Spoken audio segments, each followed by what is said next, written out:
ako ng mirror. Ito siya guys, sobrang ganda. Hindi ko yung na-expect na ganito siya kaganda sa personal. Nung dineliver siya, sobrang laki. So mag-i-insert ako ng clip dito nang nag-unbox ako. Sobrang laki niya talaga at sobrang bigat. Sobrang secure, may mga kahoy, may mga styro, kaya safe na safe talaga siyang dumating. Ganito yung itsura niya guys, ang ganda mag-OOTD dito.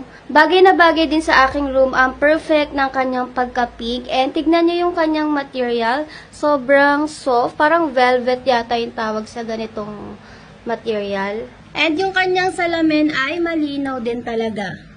Ito na yung itsura ng aking room. Madami pa akong aayusin. Yung treadmill ko dito ko lang nilagay. And itong pinto, hindi ako makadecide kung anong sticker ang ilalagay ko dyan. So, hindi pa ako naka-order. And yung mga bag ko, hindi ko na rin alam kung saan ko ilalagay. Yung mga shoes ko din, nakatambak na lang muna dyan.